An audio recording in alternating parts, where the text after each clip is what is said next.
तो हम भी यही पहुंच जाते हैं गुरु जी के पास। कैसे बैठते थे, क्या नहीं करते थे। एक तो मुझे खड़े होकर सत्संग करना ऐसे लग रहा है जैसे पता नहीं मैं कौन सा लेक्चर देती हूँ। सो मैं बीच में बैठ जाती हूँ, मैं खुश हो जाती हूँ। मखीजा अंकल को देख के खुश आ जाती हूँ। सारी संगत जितनी भी पुरानी, आपको भी। और सबसे पहले तो मैं ये कहना चाहूंगी कि गुरु जैसा ना ही को देव, उनके जैसा कोई देव नहीं है, उनके जैसा कोई नहीं है इस दुनिया में। टक्करे मार लो जहाँ मर्जी चले जाओ, और उनके जैसा कोई भी नहीं है दुनिया में, क्योंकि वो हमारे अपने से। और जो अपना होता है ना, तो आपको कोई और अच्छा भी नहीं लगता। आप चले जाते हो, जैसे आज मैं पहले, सबसे पहले तो मैं साईं बाबा का सत्संग सुनाती हूँ कि कई बार क्या होता है कि हम बड़ी सारी नाव में अपनी पैर रखते हैं और हम डूबते ही डूबते हैं, क्योंकि एक पैर एक नाव में, एक पैर दूसरे नाव में, तो फिर ऑब्वियसली नाव चलेगी कैसे जिंदगी, क्योंकि हम कंफ्यूज रहते हैं। ऐसे मेरा, जब मैं गुरुजी से मिली थी, तो मेरा कंफ्यूजन बहुत ज़्यादा था कि मैं साईं बाबा को मानूं या गुरुजी को मानूं। तो उस टाइम पे गुरुजी से तो पूछ नहीं सकते थे कि गुरुजी मैं आपको मानूं या साईं बाबा को मानूं। तो बड़ा परेशान होती थी क्योंकि मेरा लगाव उनके साथ था, साईं बाबा के साथ। और चाहे भले ही साल में एक बार जाती थी, पर मुझे अच्छा लगता था जाना वहाँ पर। और उन्होंने मुझे फ्री में दर्शन भी दिए थे, तो मेरे को लगता था ओके आई एम डन, मेरा एक ही से काफ़ी है हमारा।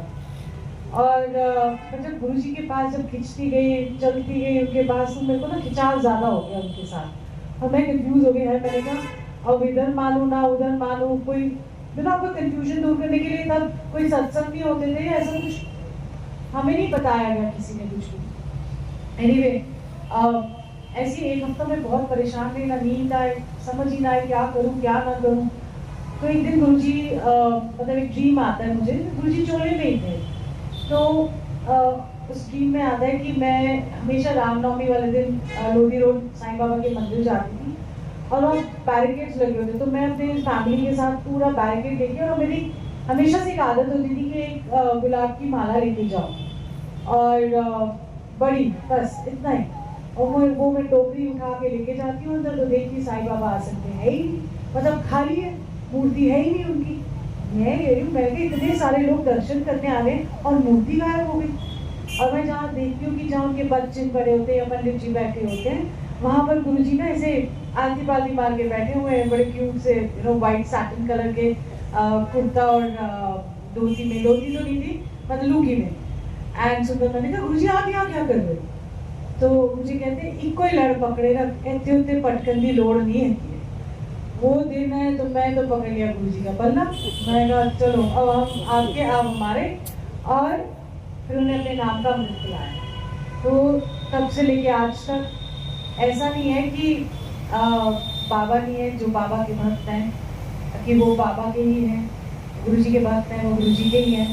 पर कभी दोबारा कभी भी नहीं जाना हुआ कोई साईं बाबा मंदिर, या कोई वहम ही नहीं रह गया कि साईं बाबा की फोटो नहीं है मेरे पास, जो मेरे पास पहले होती, मैंने सब दे दी। तो जब आपके मन में एक अटूट विश्वास होता है अपने गुरु पे, तो सारे भगवान अपने आप ही चल के आपके हृदय मंदिर में आ जाते हैं। आप जो मर्जी कर लो, जब आप गुरु जी को मत्था टेकते हो तो सारे भगवानों को मत्था टेक जाता है। तो इस तरीके से उन्होंने मेरा डाउट क्लियर करा अपने आप ही। फिर मुस्कुरा रहे थे कि फिर मैं क्या, गुरु जी अब मैं आपकी हूँ, अब मैं कहीं जाना ही नहीं, और मैं कहीं भी चली जाऊँ, किसी भी जगह चली जाऊँ, और वहाँ पर भी जब मैं जाती हूँ, बात कौन कर रहा है, बात प्लीज रुको, आपको बाहर जाके बात कर लीजिए। सो मैं क्या कह रही थी, देखा वो कनेक्शन हो जाता है जहाँ भी मैं जाती हूँ। हाँ, तो कहीं भी हम चले जाते हैं, कहीं भी कुछ भी होता है, बट मत्था और जो नाम है, जो मूर्त है, वो सिर्फ गुरु जी की ही होती है। वैसे तुम जाते ही नहीं है। दूसरा एक और सत्संग है, जैसे वो शिव पुराण का बता रहे थे, तो मैं भी उसी से रिलेटेड बताती हूँ आपको कि गुरुजी जानी जान भी बहुत है। उनको सब पता होता है कि आपके जीवन में क्या चल रहा है, आप हर पल क्या कर रहे हो, आपके सोच में क्या चल रहा है। और हमारी तो ऐसी फालतू की सोच होती है, कल क्या होगा, परसों क्या होगा। पर गुरुजी तो अंदर जो बैठे हैं वो सब जानते हैं अंदर से। क्योंकि इसका मैं सत्संग सुनाती हूँ कि जब 2006 की बात है तो गुरुजी मुझे एक दिन कहते हैं, एन जगह तू शिव पुराण लेके आए। मैंने कहा शिव पुराण, मैंने तो कभी नाम ही नहीं सुना था शिव पुराण का, तो ना मुझे पुराणों के कोई नाम पता थे, ये मुझे भागवत पुराण मुझे कुछ नहीं पता था। सो मैंने कहा शिव पुराण, मैंने कहा हाँ जी बोलना होता था हमने तो मैंने वहाँ पर सेवादार थी तो मैंने उनसे पूछा, मैंने कहा ये शिव पुराण क्या होती है, क्या मतलब कहाँ से मिलती है ये? कह रहे ले मेरे पास पड़ी है, थर्सडे का दिन था तो मैं गई, मैंने अपनी कार्ड से शिव पुराण मुझे ला के दी और मैं तो भागी गुरु जी के पास। मैंने कहा गुरु जी ये नहीं शिव पुराण, तो कहते नहीं आज नहीं है, आज मैं बहुत थक गया तो कल लेके आए हैं। इतने प्यार से बोला मैं थक गया आज बड़ी संगत से। मैंने सोचा है मेरा गुरु कितना थक गया सारी संगत को डील करते करते करते, और इतने प्यार से बोला। और हम तो पागल, थर्सडे भी, और क्योंकि थर्सडे और संडे का दिन होता था तो फ्राइडे को भी बुला रहे। सो हमारे को तो लगता था सारा दिन ही बुलाते रहे, सातों दिन बुला रहे तो सातों दिन भाग जाए उनके पास। सो ये करते करते मैं नेक्स्ट डे पहुंची तो उन्होंने अपने ऐसे जैसे वो लिखते थे ब्लेसिंग्स ऑलवेज गुरुजी, और डेट भी डाली, आई रिमेंबर 6 जनवरी 2006। सो बोला पढ़िया कर, अच्छा है। अब ऐसा था ना कि गुरुजी ने आपको कोई चीज़ दी है तो आपको वो शिद्दत के साथ करनी होती है। मैं तो पहला पेज पढ़ा, मैं तो रोने निकल गया। मैंने कहा मुझे तो हिंदी भी ढंग से नहीं आती पढ़नी, ऊपर से ये इतने भारी भरकम वर्ड एक भी ना समझ में आए। मैं हिंदी की डिक्शनरी हमारे पास, मैं तो एक पेज औखे सौखे, मैं कहा ये पूरी कैसे पढ़ूंगी इतनी मोटी। मैंने कहा बीच में संस्कृत है, संस्कृत तो चलो हिंदी का उसका अनुवाद होता है, तो मैंने पहले पेज पढ़ा, मेरे आंसू निकल गए। मैं दूसरा मैंने औखे सौखे जोड़ जोड़ के वर्ड्स होते ना वो पढ़े। और जब ये बात हो गई तो उसके बाद धीरे धीरे धीरे लगा चलो पढ़ लेते हैं, गुरुजी ने बोला है औखे सौखे जैसे भी करके। तो मेरे हस्बैंड गए गुरुजी के पास, तो गुरुजी कहते हैं तू भी पढ़ लिया कर पाठिया शिव पुराण। कह हाँ जी गुरुजी। कह रहे ऑयना लेते अद्धी खत्म भी कर देती है। तो फिर मेरे हस्बैंड आके मुझे पूछते हैं गुरुजी ऐसे ऐसे कह रहे थे। मैंने कहा हाँ मैंने आधी खत्म कर ली है।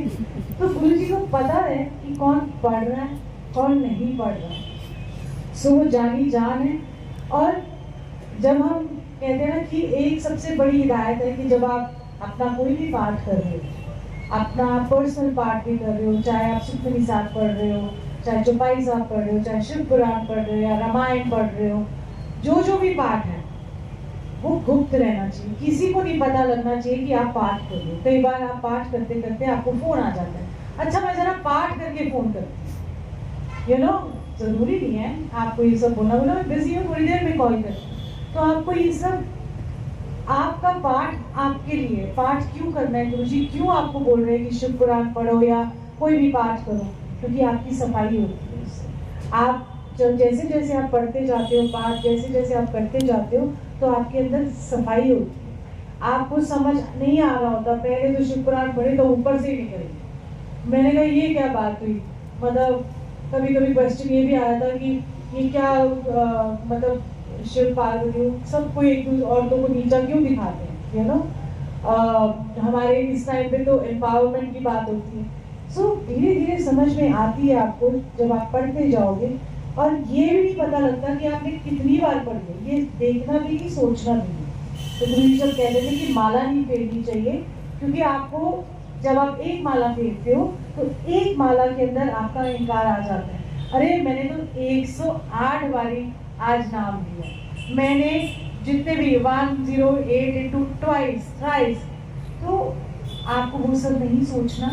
क्यों? वो गुरु जी कहते थे चलते फिरते सोते जागते इनका नाम लिया, गिनो नहीं कि आपने कितना नाम, वो आप ये भी नहीं गिन सकते कि गुरुजी ने आपके ऊपर कितनी मेहर कर रखी है।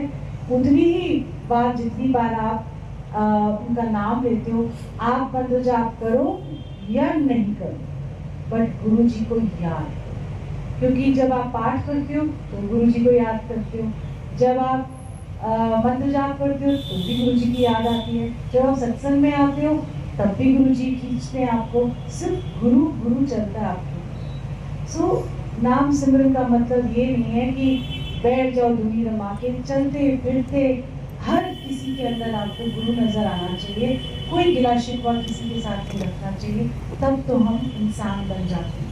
नहीं तो इतने सारी लंबी लिस्ट होती है हमारे पास, एमए मेरे नालायक कितना, ये इसने ये किया, इसने ये किया, इससे तो हम बात ही नहीं करेंगे कभी, सुनना ही नहीं।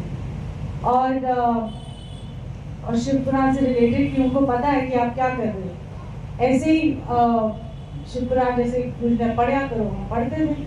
और 2019 या 20 की बात है, तो मैंने 6-8 महीने से, मतलब मैंने शिव पुराण छुई नहीं, देखी भी नहीं, खोली भी नहीं, ऐसी पड़ी रह गई अंदर। मैंने कहा आज पढ़ूंगी, कल पढ़ूंगी, तो ऐसे ही पढ़ते मैं पढ़ी नहीं। तो एक दिन मुझे फोन आता है, मतलब देखा था कि गुरुजी ने उसको दर्शन में मतलब गुरुजी ने दर्शन दिए उसको ड्रीम में, और कहा कि 6-8 महीने तो ना और शिव पुराण की पाठ है, तो मुझे पढ़ा कर, मेरी ब्लेसिंग्स है उसके। अब उसको क्या पता कि आपके रोजमर्रा की जिंदगी में आप पढ़ रहे हो, क्या पाठ कर रहे हो, नहीं कर रहे हो। तो मैंने बोला सही है। तो देखो, अगर आप कोई गलती करते भी हो या उन्होंने जो आपको आदेश दिया वो कई बार नहीं आप उसको फॉलो करते, तो गुरुजी आपको रिमाइंड कराते हैं कि कर ले, तेरा ही बेनिफिट है। पाठ करने में हमारा बेनिफिट है, गुरुजी का नहीं है। और बस आई थिंक उसके बाद आप लोग नकल कर लेना, मैं बहुत शॉर्ट में करूँगी कि जब आप सत्संग में आते हैं, जैसे अंकल ने भी बोला शब्द कीर्तन के मायने, फिर सुनने के मायने। जब आप शब्द कीर्तन, जब आप आते हो सत्संग में, तो जब शब्द कीर्तन आप सुनते हो, पहले जब बैठते हो ना, उधर पुधर होती है जिंदगी की, मतलब फलानी प्रॉब्लम्स ये वो, बट देखो गुरुजी की कितनी बड़ी मेहर है हम सबके ऊपर कि जैसे हम बैठते हैं हमारे को पहले शांत कर देते हैं, ठहराव सा ले आते हैं, सारी प्रॉब्लम्स हम भूल जाते हैं, एकाग्र होके अपने आप आपकी मेडिटेशन हो रही है। आप कोई करवा नहीं रहा आपको कि आंख बंद करो और शून्य देखो फिर फलाना करो, नहीं।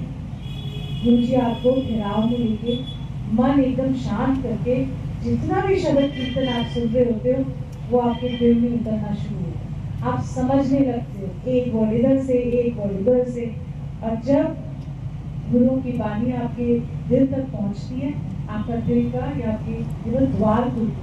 और जब आप सत्संग सुनते हो, तो जब आप रेडी होते हो सुनने के लिए, तो आप वो सत्संग सुन के फिर अपने जीवन में एक नया, आप सोचोगे कि कितना कुछ मेरे जीवन में बदला है। तो इसीलिए गुरुजी का बहुत सारा शुक्राना। कभी आप अपनी जिंदगी में चेक कर लेना कि जब आप पहली बार गुरुजी के पास आए थे और आज आप जो बैठे हो, आपके अंदर कितना बदलाव है। आपका जो आपके घर में हेल्प होती है उनकी तरफ आपका क्या बदलाव है। पहले आप कौड़ा बोलते थे, पहले आप उनको सोचते थे ये वैसे नहीं है, आप देखते हो कि उसमें बदलाव है। पहले गाड़ियों के लड़ते थे पार्किंग के लिए, आप सोचते चल तू ही कर लिया, क्या फर्क पड़ता है, अब भी तू कर लेंगे। सो आप देखो कि छोटे छोटे चेंजेस हमारे जीवन में गुरुजी लाते हैं ताकि हमारा जीवन सौखा हो जाए और हम ये जीवन जीते जाए।